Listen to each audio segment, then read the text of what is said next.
Good evening. I'm Charlotte Cummins, Director of Education and Programs. And on behalf of MMoCA staff and Board of Trustees, it's my pleasure to welcome you to the 5th Annual Fleischman Lectureship featuring the renowned artist Martin Kersels. Martin Kersels' lecture is made possible by the Stephen Fleischman Distinguished Lecture Fund. The lectureship is an annual event and has free admission in recognition of the museum's dedication to providing access to opportunities for learning and enrichment. For tonight's event, we will have a short question and answer session after Martin Kersels has finished his lecture. Please put your questions in the chat and I'll pass them on to Martin.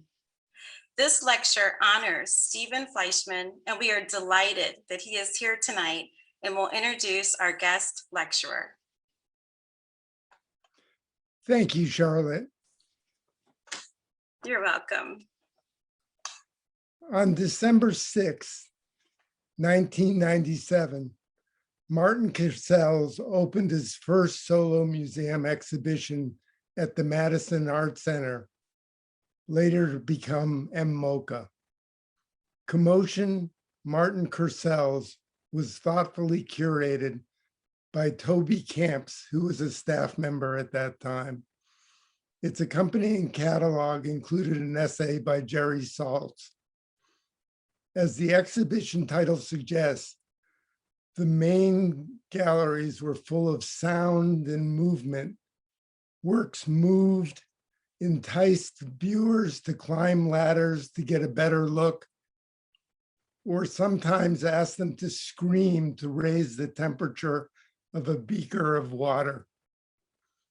The work was partly conceptual, somewhat vaudevillian, and filled with pathos. I knew Martin was special from the first time I met him. I was a young, uptight museum director, dressed in my suit, starched shirt, and tie. Martin, who rivals J.J. Watt in size, embraced me figuratively and literally. Every day he came to the installation, picked me up by my lapels, held me over his head, and said good morning. As the show came together, Martin talked to me about adding one more work. It was to be titled Director's Office, Day and Night. The work centered on a security camera installed in my office, which played continuously to a single monitor visible on the State Street pedestrian mall. I never knew when somebody might be looking at the monitor or have dozed off in front of it. I assure you that I was on my very best behavior for the next 3 months. In reviewing the exhibition, Michelle Grabner described it as her favorite work and the most insidious of all the works in Commotion. I'm not so sure about favorite because that exhibition was filled with favorites for me. They still resonate with me today. Eventually, the exhibition traveled to the Yerba Buena Center for the Arts in San Francisco, into the Contemporary Arts Forum in Santa Barbara. Lest you think that Martin's career centered on a single exhibition, here are a few of his milestones. After graduating from UCLA, Martin joined a performance collaborative, Shrimps, which used movement as a core aspect of their work. He finished his master's at UCLA before teaching at CalArts. He now serves as professor and director of graduate sculpture studies at the Yale School of Art. His work encompasses sculpture, video, photography, and performance. His work has been shown at 2 Whitney biennials, the Pompidou Center in Paris, the Kunsthalle Bern in Switzerland, LA MoCA, the Los Angeles County Museum of Art, in many other venues. He's received awards from the Guggenheim Foundation, the Joan Mitchell Foundation, and the Foundation for Contemporary Art. And MMoCA is lucky enough to have 2 works by Martin in its permanent collection. It's my pleasure, no, it's really my honor to welcome Martin Kersels to this live Facebook talk. Stephen, I'm like so touched. Thank you. Thank you so much for that beautiful introduction. It's almost an embarrassment of riches of what you said. I wish maybe you could have spread it out over a year, like maybe something once every couple of weeks just to pick up my spirits. But I also just want to thank the Madison Museum of Contemporary Art, who I might sometimes call the Madison Art Center, just because of my experience with them. I want to thank also Charlotte for, being a good guide and getting this and me here for this. So we are going to be showing a pre-recorded lecture, and I'll be live answering questions afterwards. And I hope if you have some, it's always great. And the more irreverent, maybe the better. So I guess let's take it away to the lecture.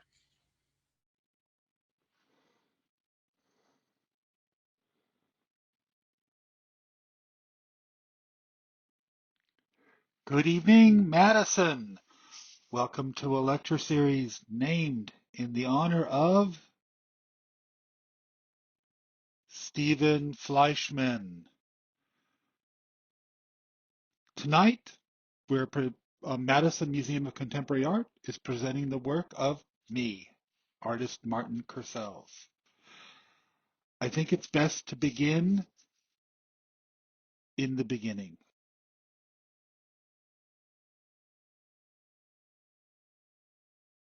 Professional artist career started when I was working with the collaborative group Shrimps. This was a group of large men and small women. The core group consisted of 5 people. And we did movement-based performance, which there was hardly ever any speaking, but mostly music and props and lots of what was in a postmodern dance called pedestrian type of movement. But while I was working also with Shrimps, I was also and continue periodically to work solo. This is a piece called Iceberg Ghost that I performed at the Pompidou in 2014. I also, when I did performance, I would make props. And these props a lot of times had sound elements. In this case, you see this is a shoe.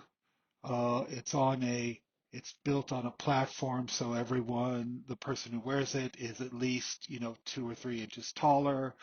There are these bells that are attached to it, so that every time you take a step, it announces yourself. You announce yourself as you walk. And so this was like something that we did with Shrimps, but I also like to do within my solo performances. Performance has been, I should say, kind of a foundation for the other kind of work that I started to do in the 90s. Here is a work called Microphone Drag. On this truck that I owned at the time, I suspended wood over and behind the truck, and from this, I suspended from the wood a microphone. So this microphone was just sort of hung about an inch or so above the ground. There's one in the back also that was hung about an inch from the ground. And I would take a passenger slash audience member and drive them around a kind of a set course in Culver City, which is where this performance took place.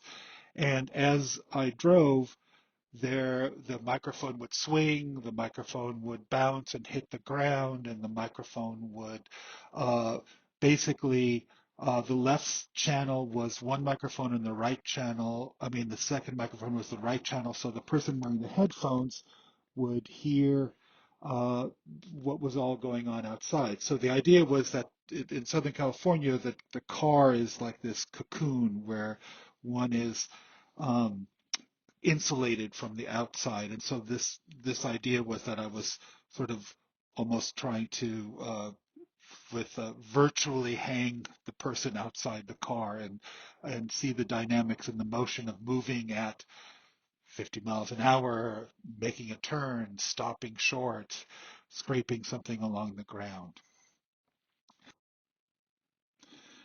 I was also making objects that had performative aspects to them, meaning they either had sound and or uh, movement, or sometimes both. In this case, with Macarthur Park, this is a piece that uh, is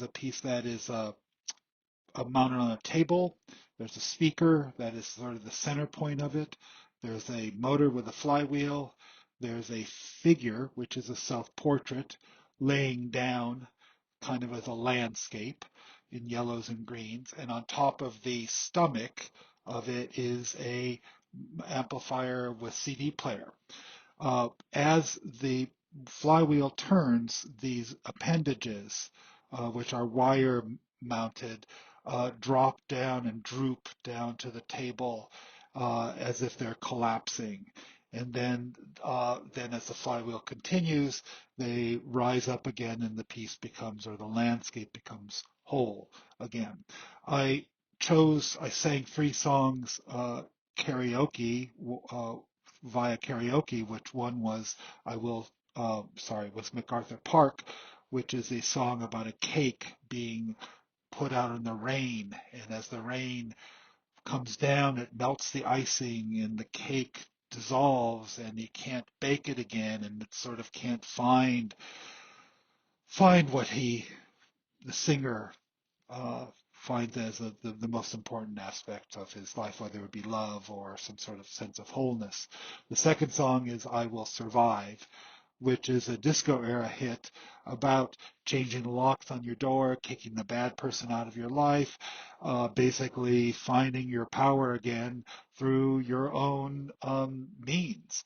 Then the third song was I Will Survive, which is a Carpenter's song about love and sort of not just about love, but it's sort of about being on top of the world um, and like never having this kind of letdowns because you're around.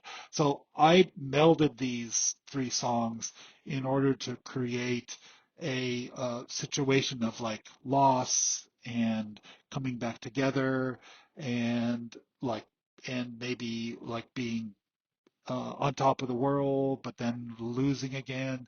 And so I was very much interested in that kind of loss and coming back. Um, I also was doing photographs of performative moments. In this case, it's a tripping myself in public spaces, tripping as this way to show kind of a loss of control, and in that loss of control, the embarrassment that comes with that.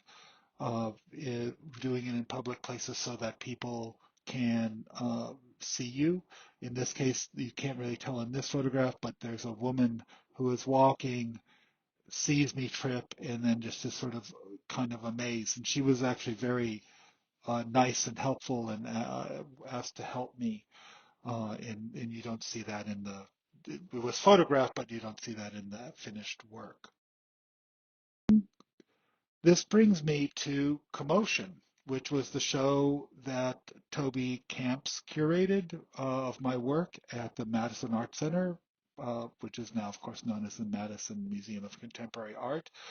Um, it was a really amazing moment for me to, I don't know, to have all the work I had done up to that point or not all the work, but have work that I had done up to that point brought together. Photographs, sound works, mechanical pieces brought into the same space in order to sort of have a chance to see how they functioned and how people responded to them. Here is a piece that one of the early sculptures I made after stopping, or not stopping performance, but while kind of phasing that out of working with shrimps, phasing that out of my life, was a piece called Twist. It's a rubber band chain here.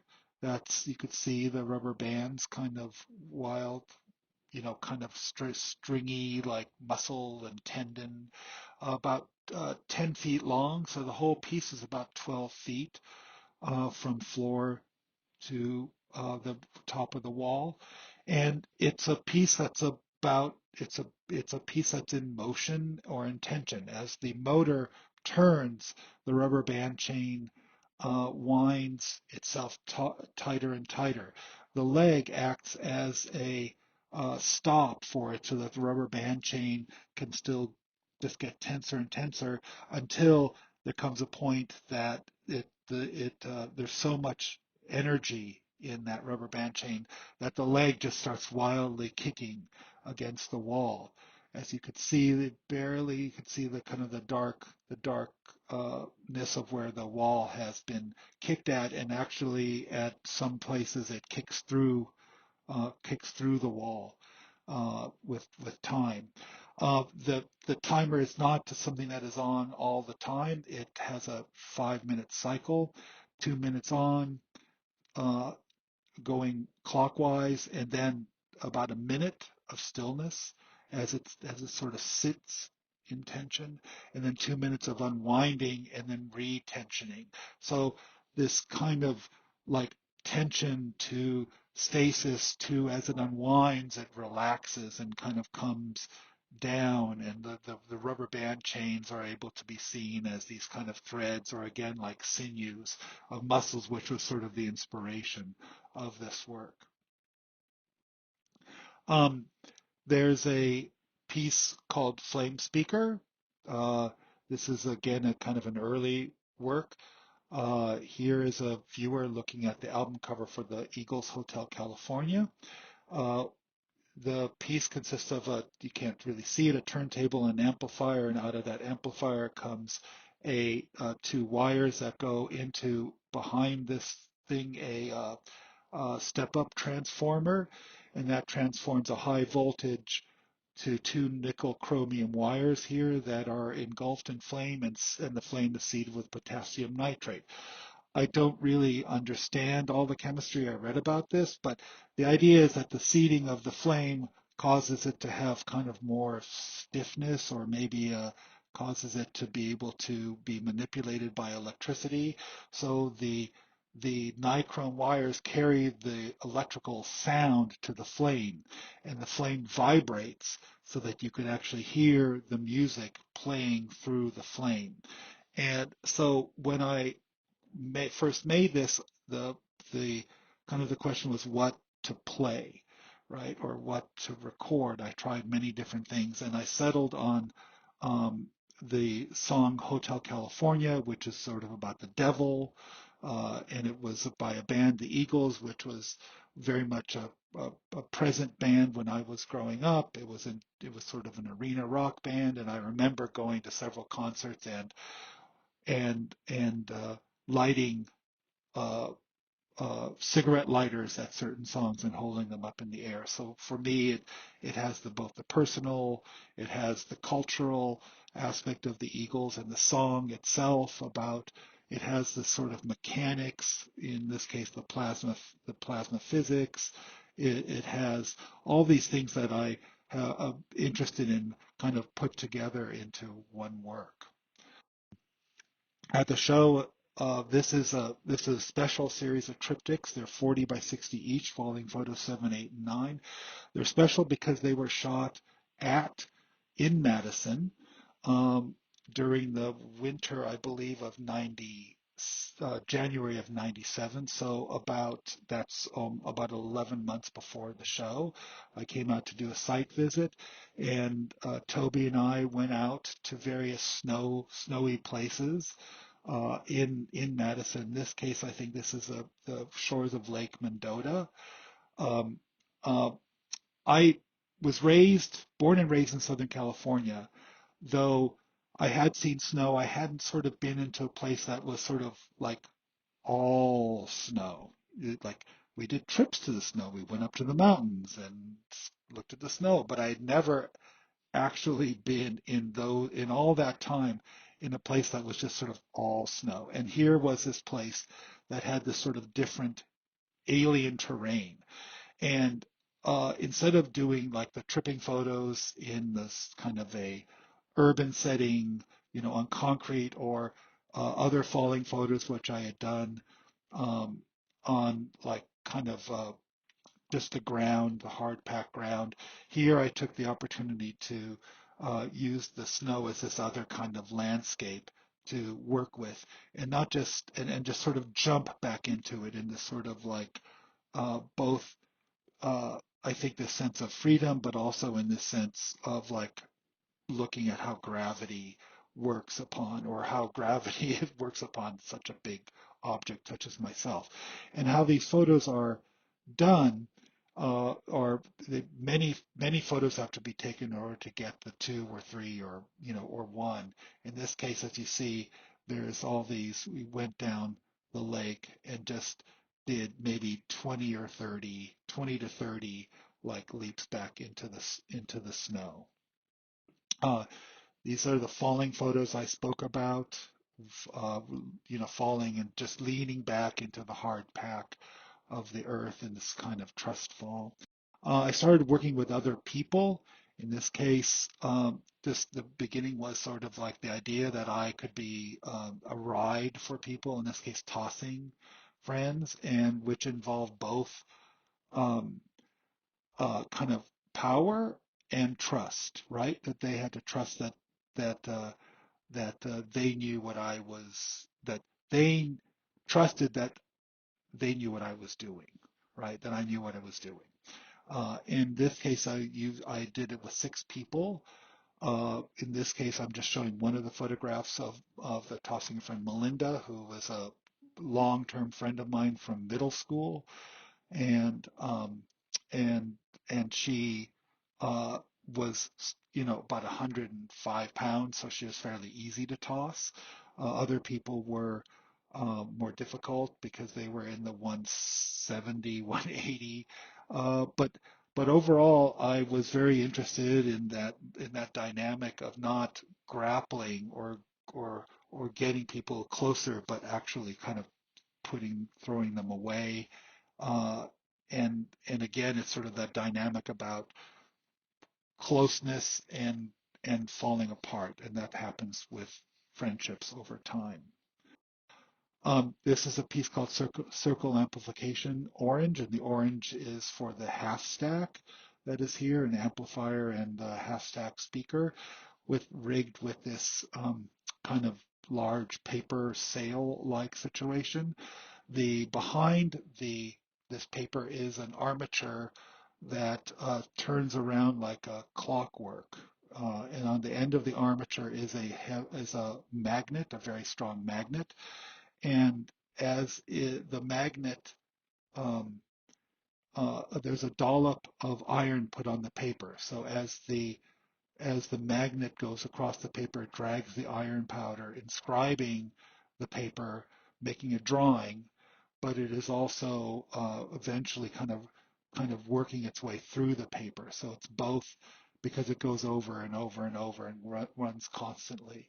So it's both inscribing and sort of ultimately kind of destroying the paper. Uh, the element of the sound is here you see uh, a small microphone, contact microphone attached to the paper, and that is picking up the sound of that kind of the scraping of the iron as it kind of goes around the paper. And so the sound isn't like just the same. It's more subtle. It's the iron getting closer as it goes around and then going further away. So there's this sort of sense of travel of it, like the furthest away to closer, so that there's this again a dynamic. There's a range to it. simple as it might be. I'm really glad I'm able to do a lecture that is honoring Stephen Fleischman, because I want to really need to thank him for allowing a piece to occur. Here's a piece that was called the Director's Office Day and Night, and he allowed a surveillance camera to be put into his office so we could observe him going about his business. Uh, I would assume doing budgets, meeting with people, talking on the phone, doing all those exciting director things. Uh, and so he was such a good sport about doing it. It really only took him like about 30 seconds to agree to do this. The piece was put the monitor for the camera was put in the window on State Street so that people walking by could look, from the front of the building, kind of conceptually all the way to the back, right, from the display to the heart in some way of the art center. And I also want to point to a piece that was also built for the Art Center, which is a pulled piano, which was a baby grand piano with a, a winch that would be hooked to the wall and would pull it across, and once it pull itself across. And once it pulled itself across, the piano would be turned and then reattached to the opposite wall and pull itself across that way. It was on wheels, and so it wasn't just about its movement across. It was also about the sound. There are microphones you see here. There's a speaker built in. There was a microphone placed on the harp, and so as it moved, it rumbled and it gave some, slight feedback, and also the wheels were slightly deflated, so there was a squeakiness. So it created a composition that as it went across the floor. There's a moment when I was standing across the street looking through the window, seeing how the show looked from the distance, when I noticed a gentleman riding his bike past the window. Then he looked at the piano as it was moving across the floor, and he just kept staring at it and staring at it until he almost crashed into a tree. And I wasn't happy about him almost crashing into a tree, but I was very happy with the idea that he was seeing something that caught his attention, that kept his attention. And for me, I think making artwork making artwork for myself is about seeing something that I've never seen before.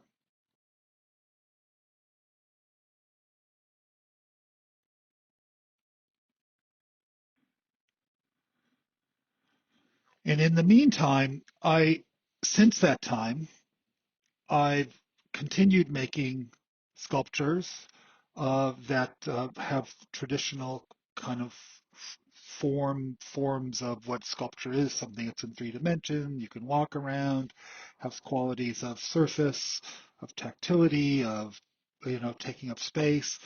Um, but I've done it not so much with found objects, with sought out objects. Sometimes a few things are maybe found, but most things are sought out, and I want specific things. Like in this case with Wishing Well would be this empty oil drum that I bought, and wood that I bought that was all malformed or bent, and created this wishing well kind of form that on the inside was made to look like rock, and at the bottom convex mirror, so that when you look down, you see the reflection of the light, and you see the reflection of yourself looking into this sort of, the metaphorical darkness of the well.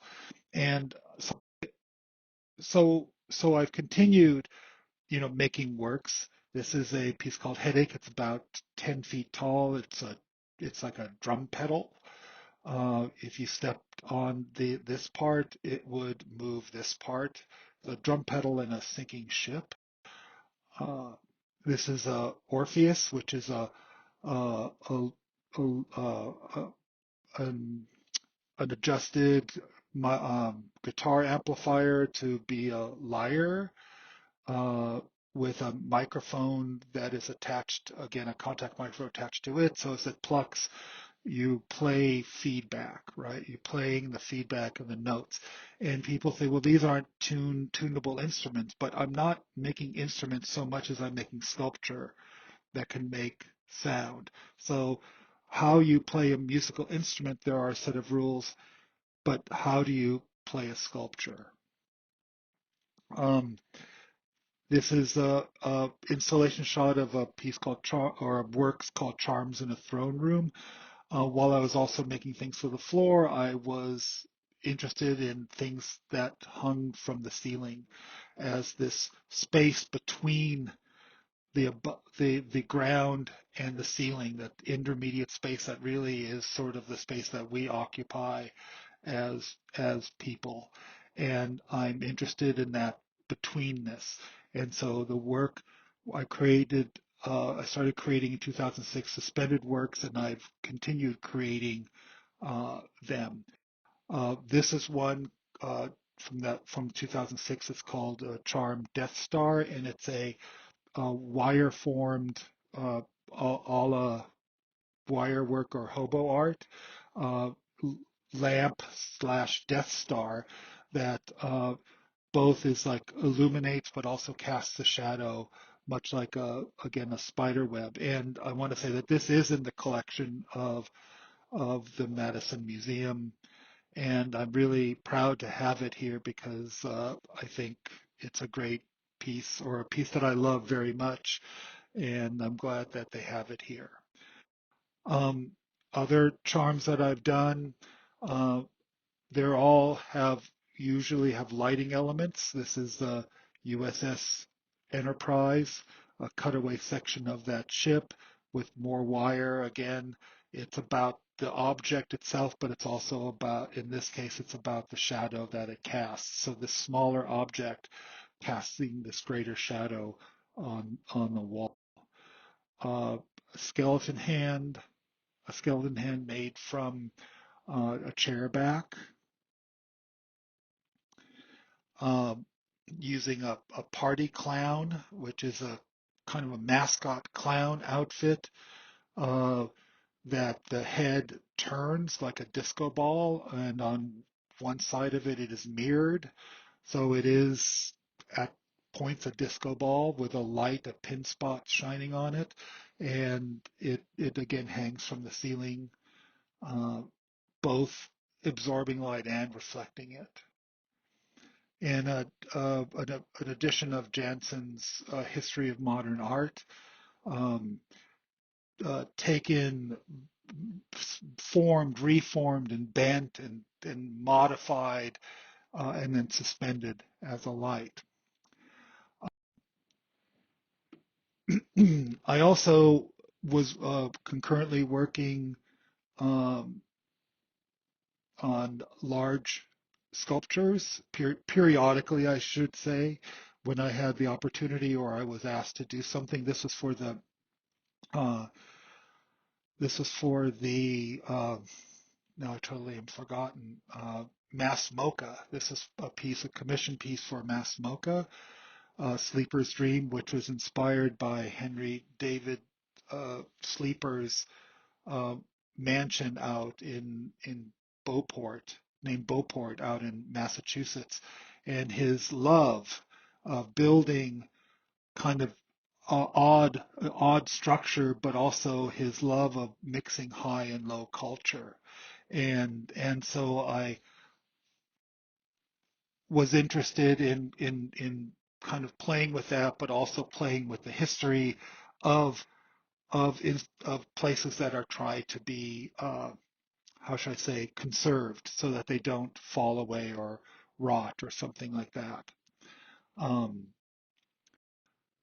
probably the largest Probably the largest piece I've done is called Tumble Room, and it's about 16 feet tall, uh, 12 feet deep, and it's a mechanical room that spins or turns like this. This is like a separate piece that turns like in a cradle. And what it it does is it was inspired by how by Hollywood movies like Royal Wedding or something that make these gimbaled pieces that turn, and the camera then is synchronized to the turning, so it looks like one is dancing or running, or on the walls and the ceiling. And so I was interested in this kind of fantasy making machine, but the fantasy being this like big metal hulking uh, mechanical clockwork piece. So I have shown it several times. This is in the Tangley Museum in Basel, Switzerland. And so we reset the room at each installation, and as it begins to turn, the the the pieces of the work, the furniture, the things that I gather all secondhand and from my own home, start to slide around like I don't know, like a like the giantest earthquake that you can imagine, and it slowly turns the the materials inside into a kind of a fluff, or a uh, a the it's like an entropy machine, I guess I should say. It just turns it down to the most basic elements. Uh, but it was also used as a set before I showed it. So I would show a video and the piece together. And here it is being used as a set, and the camera's out on this extended arm with speed rail, and everything is glued down in this piece called Pink Constellation, which is a 20-minute video uh, with music. Uh, is then played uh, next to it or in another room from Tumble Room. So both kind of the fantasy and the kind of the lightness of the how we think of fantasy and how we think it, what would you like it to be, and then the kind of the reality of the Tumble Room and you make it to how to make that fantasy. Here's a piece called Dionysian Stage, which was for a show, another commission for a show at the Pompidou called Dionysiac. It's a 12-foot wide, 10-foot, 9-foot tall piece that is like shaped after a bird's nest, but made up of willow and all things from like our homes, right? Things that are like from a human-sized house. So it was both about this kind of the symbol of the safety of the nest, but but made out of things that were sort of pulled out of of one's life. Uh, and specifically would be like most of the objects are from my family's life, things from my son, my wife, myself, but also things that we uh, gathered from friends and other people who wanted to contribute objects to this to place into uh, the nest.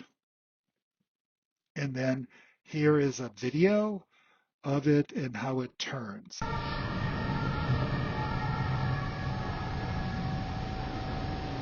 Oh, it didn't do it. Well, sorry about that. The video didn't work. Um, as you probably maybe noticed, there's sound and references to music in my work. And I started to, in the early 2000s, start to sort of acknowledge that more openly. These are pieces that are called Devotionals, uh, which it's a series of felt works, felt fabric works that are banners that are much like the kind of devotional banners that maybe a club on campus, or that are maybe in Catholic churches, or in for a soccer team to kind of show devotion um, to an idea, to a saint, or to the club itself. So I decided to use titles of Leonard Skinner songs, uh, because growing up, Leonard Skinner had done an album called Street Survivors, uh, which had the group, the band In Flames, and they had just started to um, I don't know, come around from their wild partying days, but then there was a plane crash that killed three of them, and which including the lead singer Ronnie Van Zant. And so I started thinking about that, this sort of using their titles as this kind of jumping off point for devotion. For devotion. In 2008, I decided to create my own character based off of Iggy Pop. Iggy Pop, who you might know as somewhat an indestructible rock star of the kind of the post-punk moment. And I created a fat Iggy who uh, had this kind of, would be sort of an alternative path to Iggy Pop, not just in um, the music, but in like how he looks, though Fat Iggy tries to emulate the movements of Iggy Pop.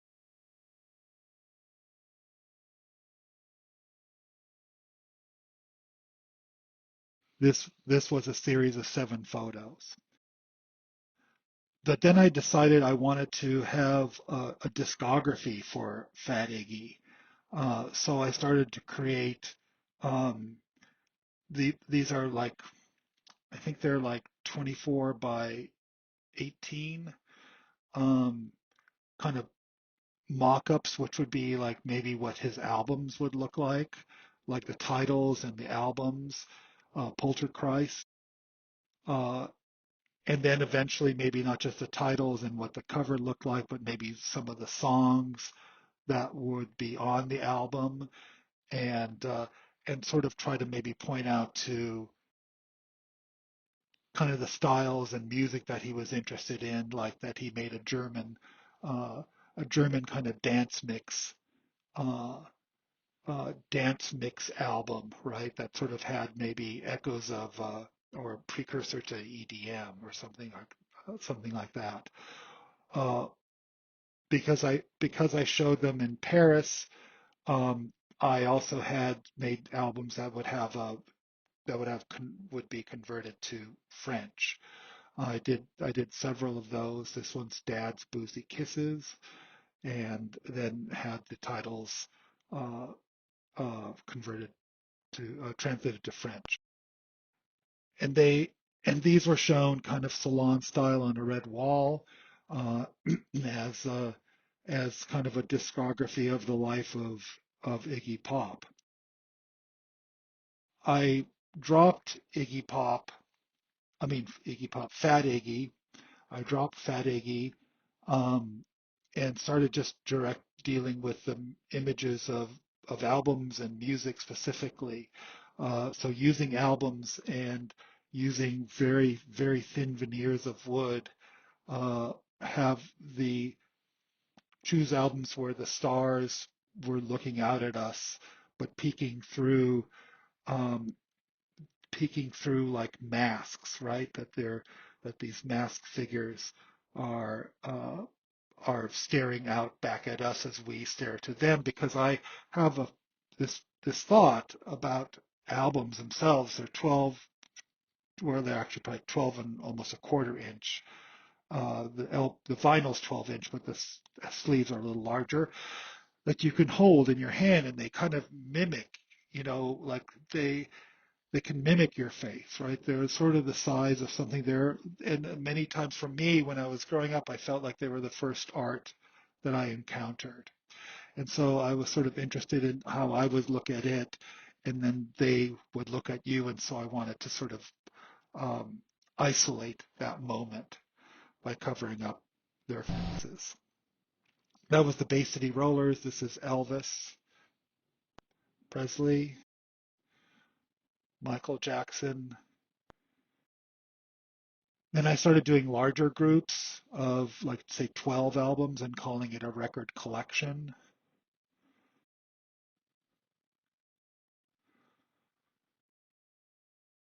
Then, then I started to uh, take away some of the wood in order to sort of have a better sense of what the albums are, but also kind of start to complicate.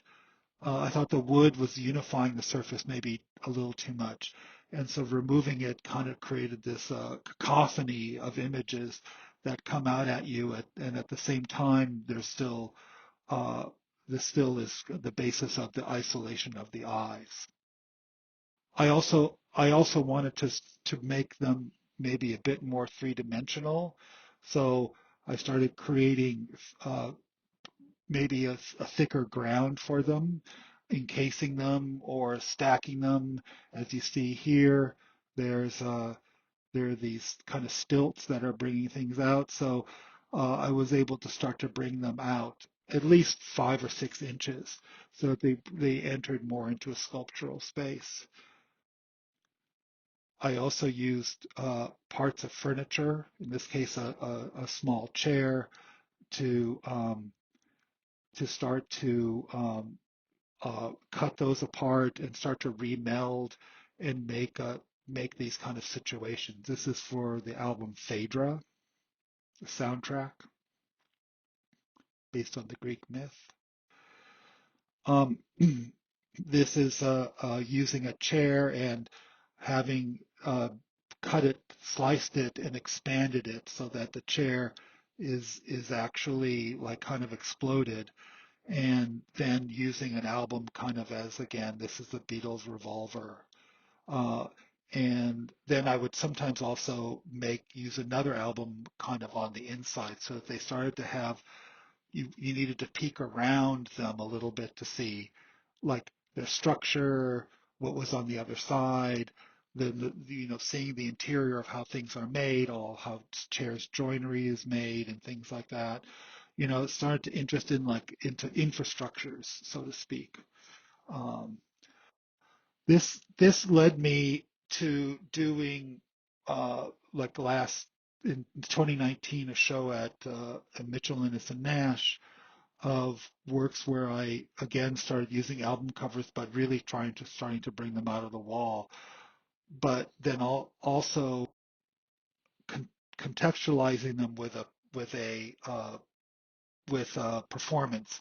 This is a stage I built. It's a figure 8 or infinity sign that's anchored onto one of the pillars of the of the of the gallery, and it's a stage that is like that shoe from beginning, like if you walk with that shoe, it makes a ringing sound. This whole thing is wired with bells, so every movement, because it's not so solidly built. I mean, it's solid enough to carry my weight and the move on it, but it still moves and creaks and shakes.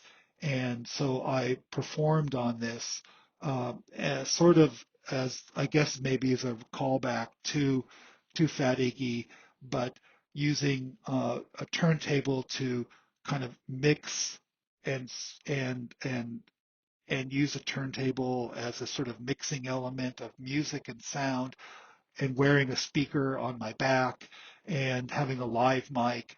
And so it had this, like, again, cacophonous but rhythmic kind of undertone.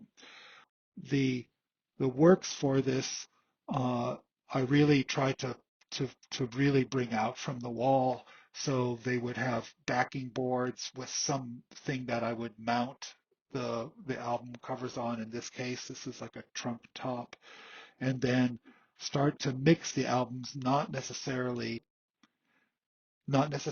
as just this rectangles, but to start to cut them up, and start to cut them up so that you can see down through them, and that they create not clean rectangles, but they create kind of edges like a flower, or in this case something like a blue wave. That the top comes way out more than the bottom. It kind of the bottom is closer to the wall, and this kind of comes out.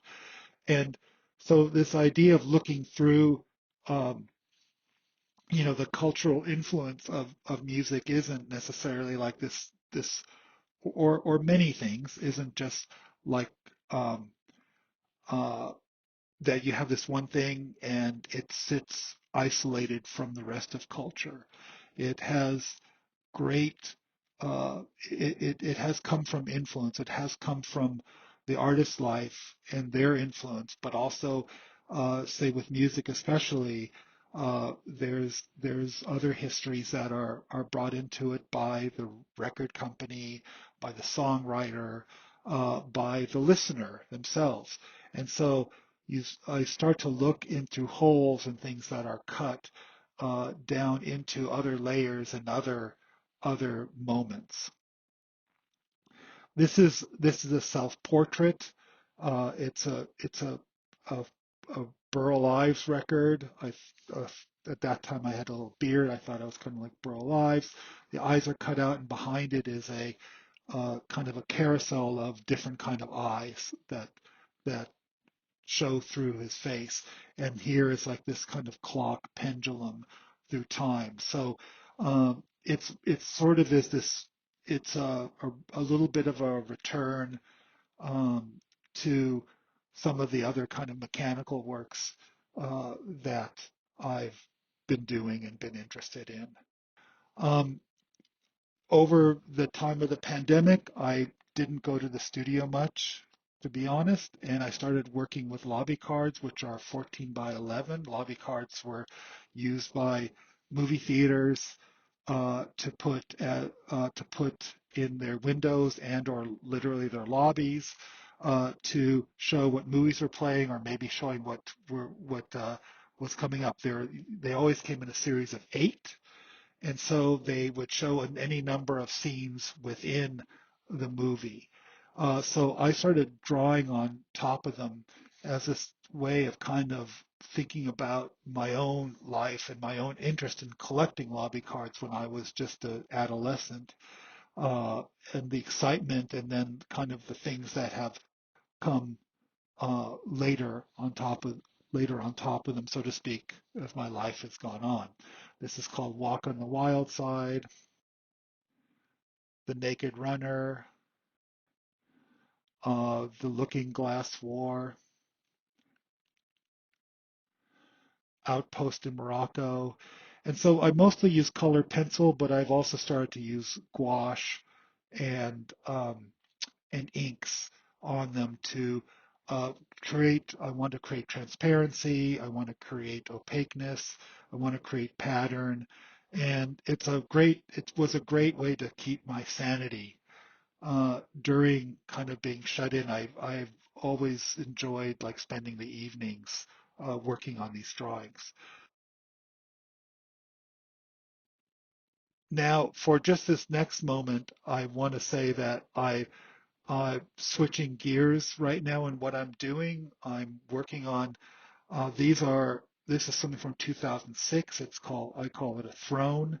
And it's basically a chair that's like a hybrid of all these other chairs, parts I've carved, chairs I found and cut, adapted to basically create uh, this work that is both, I think, visually interesting and much like some of the album pieces, like this sort of this amalgam of kind of different images and different periods and different things coming at you, but so functional. In this case, the people who have these chairs, they do use them as furniture. Uh, so that's the same throne I saw. This is a throne from 2012, the unicorn throne from 2015, and the stutter throne from 2015. Um, and I will leave you with this last image that I've also started to use furniture, and this is where I'm working on right now in order to still think about usability, but also kind of give it other function. This is a chest of drawers that is cut apart in order to create this kind of sculptural moment above. The straightness, the squareness of this part, it plays off of this sort of tilting and leaning and sliding of this other of the top. I'm interested both again like in utility, but I also want to create this moment of questioning and of potential suspense of how this is going to stick together. So this is the catalog for the Commotion show, and I want to thank you for listening to me. And we will do questions. Bye.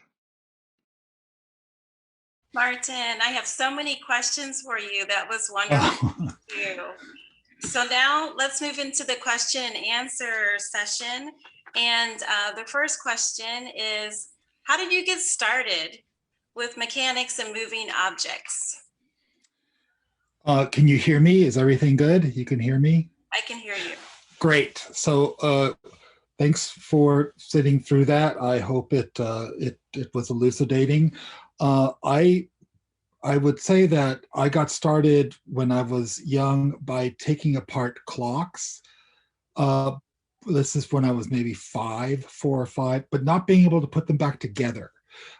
So maybe that is sort of this sort of beginning of the fascination with how things maybe, I'm not going to say worked because they didn't work, but about forms and things falling apart and coming together. And then secondarily through, my late adolescence and into my early teens, I was always my father's tool holder when he worked on cars. He worked on not just changing oil, but also like changing brakes. He literally kind of would work on engines. He's taken apart whole engines, and so I was the person who held the wrenches, got the right sizes, and started to think about like function and how things started to work at that point. Great, thank you. We have another question from the audience, and let's see, Joanne asked, was music, in reference to the wood and vinyl album pieces, was music on in the background or was it visual only? It was visual only.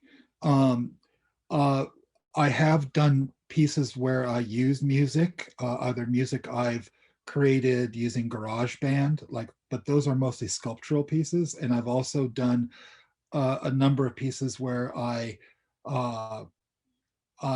done karaoke style singing as a sort of an addition to the sculptural elements. And also a lot of the pieces I've done have, if you think in the Cagean sense, music by the sounds of a process occurring or live microphones or droning or things like that. But no, the pieces on the wall are very still. Okay, awesome. Okay, we have a question from Anik. Can you tell us about the inspiration for moving towards the thrones, the chairs? Anik, that's a great question. I was interested in hybridity from the point of view of in two ways. One of like that, like physically, like when you think about DNA or things like that, like biologically, like kind of we're part from here and part from there, and don't know that we have some relative that maybe was from here, and where did that come from? In that way, we're not. There's no like one pure biology. The second part was about how as we live, we gather experiences, and then I think that we become these, our experiences color like how we move forward in life, and that we sort of become hybrids of learning to adapt to certain things or finding certain things that we're not going to adapt to. So I wanted to sort of kind of deal with, have the throne be sort of representative of the person sitting in it, more conceptually than actually, but that idea. Thank you. So thank you for that. I have another question for you, and this one kind of goes back to your beginning. Can you tell us more about shrimps? I'm curious about the name and the reason for the specific body types. I think it was accidental more than planned. I didn't take part in the naming of it. These two good friends, Pam Casey and Gail Youngquist, were both small, diminutive women that were great friends. And Pam's husband, Steve, was very tall, not necessarily big, but tall. And then they decided to, create this group or start this group. And the people that they asked were like, the men happened to be big and they happened to be small. So it was sort of ironic, right? It was an ironic thing. But also shrimps was super interesting from a building confidence as an artist. I was sort of just coming out of undergraduate, and I was asked to like participate in this collaborative, and that we would all offer ideas, and pieces would be built from those ideas, and some were embraced and some were thrown out.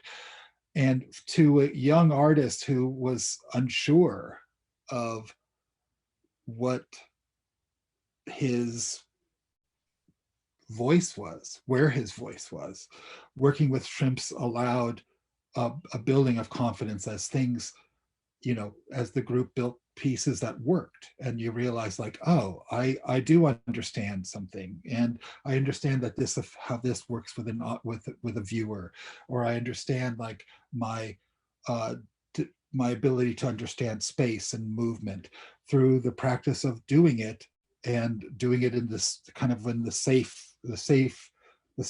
of the hands of friends. And so it was sort of like a continuation of school in that way. School of hard knocks sometimes, because we definitely took some, hurt knees, backs, hit heads, did stuff like that. It was sort of wild at times. Wow, thank you. We have another question as well. This one is from Ben. And the question is, what are your thoughts on the changing nature of music, going from physical vinyl records, cassettes, album covers, to all digital files and streams? Do you see this trend affecting your sculpture practice and how you use material? Well, Ben, I have to say, I think I'm going to be a little bit of I'm going to get stuck in the materiality of music, and the sort of for me, like that magic of the ability to see something like a record album with the grooves, and sort of have that magic of the translation from the grooves to the needle to the speaker, or cassette tape, tape, like this sort of another magnetic medium. I think that digital technology is great to use in work, and it allows a greater flexibility for pieces because of how much you could play, repeatability, compactness within the structure of a sculpture or something. But for my own kind of pleasure, and maybe one could say nostalgia, I'm interested in that kind of analog situation. As a matter of fact, I teach a sound art course at Yale with another professor, who we are both starting to look back at earlier technologies and say, the times we grew up in the 60s and 70s, and we actually bought from 1940s some things called record lathes. And these were devices that were, I don't know, they started in the 20s, built in the 20s, and you can still find new ones very specialized. And what it is it carves a record for you. Like, so it's not like a mastering, but it carves a record, a one-of-a-kind record that you can then play back. And this has this amazing history of recorded medium, like that you could go to, say, Niagara Falls, and someone will record you talking, describing Niagara Falls to send to your Aunt Nellie on a little record. It would be then sent to Aunt Nellie, and Aunt Nellie could hear you. This is, say, in the 20s and 30s. Aunt Nellie could hear you, the sound of Niagara Falls when you describing it to her. So it was like an audio postcard.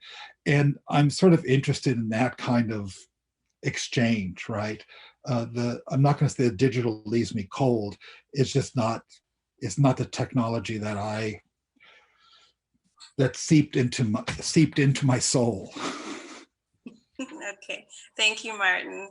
We have a question from Doug, and Doug says, Martin, I worked with you at the Art Center exhibition. Great hearing you speak on your current work. Where do these older pieces live now? Do collectors own them, or do you just scrap them? Specifically, big pieces like Orange and Brown Sound. Doug, thank you. And I want to thank you for helping me set up the show. I wanted to give a shout out to the staff and the at the Madison Art Center at the time that were a total joy to work with. Steve talked about coming to, set up the show, and I would, manhandle him, but it was out of a joy of being at a place where I felt people like loved artwork, and wanted to make the best shows possible, and were intrigued and engaged. I feel I have to say I've been very fortunate to have many of my pieces in collections, like sometimes in private collections, and then they wind up getting donated. So like the Orange speaker, Circle Amplification Orange is in MoMA's collection right now, donated by the person who bought it. And the French government owns a piece called Loud House. It's a part of their national collection, and I have some work at LACMA and at MoCA Los Angeles. So I've been very fortunate to have this work kind of, in institutions, and I feel, blessed about that. It was never my plan. I always thought that who would buy this, or who would deal with this, or take this into their house, but there's a lot of interesting people with varied weird interests. Okay, well, this will be our last question for the evening, and the question is, do you think your works are in conversation with each other, or occupying the same world? How do they relate, or not? That's a great question. I think, yes, I think they do live. I think they live in a big house, but they live in kind of different sections. It's a house that has different sections in it, right? And so sometimes they cross over through a hallway, and sometimes one just stays in their suite, overlooking the East End suite, and don't see things. And those are pieces that I feel like kind of are outliers, and you probably didn't see them tonight because I think they're outliers, and I don't think about them when I want to show. But like the works tonight, I think have a theme of they talk about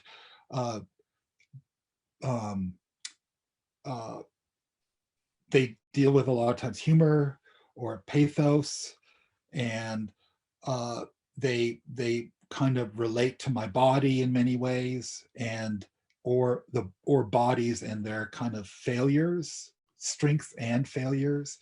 And so they're loose relations, maybe is a good way to put it. Like I don't have a large family, but I know families that, talk about, oh no, they're a second cousin on this side or something, like these widespread families that when they get together, it's like 70, 80 people, to reunion. And I think maybe that's a way to look at the work too. It's sort of like doing a show like Madison is a reunion. I love that. I love that analogy. Well, thank you, Martin, for this fabulous opportunity tonight to learn about your work. Well, Charlotte, thank you. Thank you very much. You've been a good guide. And Steve, I'm so honored to be part of this series. It's been, I don't know, I guess if I could just say one more thing about Madison, I felt it was, I think I said this, it was the first kind of, gathering of these works. And I think that's, made me realize as an artist the relationships between these things. But also coming to Madison was, I felt like the city had this appreciation for accepting like new things, right? And it was I don't know, I think it was a good thing for a kind of a young artist to have that experience, like a positive experience at a space that was supportive within a city that responded well. And I think it's something like that kind of, what is it in video games, you get power ups or something like that, powered me up and made me think about, like that this is a good thing to do, that this is good, and so I want to, have a deep appreciation and memory for working in your city, and working with the museum, that all I won't forget. This is really fun for me too, just to see the Madison Art Center and this long-lasting relationship with you. It was awesome. Yeah, well, super great. So thank you everybody for viewing. I much appreciate it. I also want to say thank you to Stephen for joining us tonight, and it's been a treat to be here with both of you. And a special thanks also to Sherry Casanova, who has been a great resource and support. And thank you to Simone Dewing for taking such good care of our technical needs tonight. I want to let you know too that we are open Friday through Sunday from noon to 6 p.m. Come visit us, stop by the front desk and request a complimentary print copy of Martin Kersels' Commotion catalog. Thank you to our members, supporters, community partners, and corporate sponsors. Have a good evening, and we look forward to seeing you at the museum soon and often.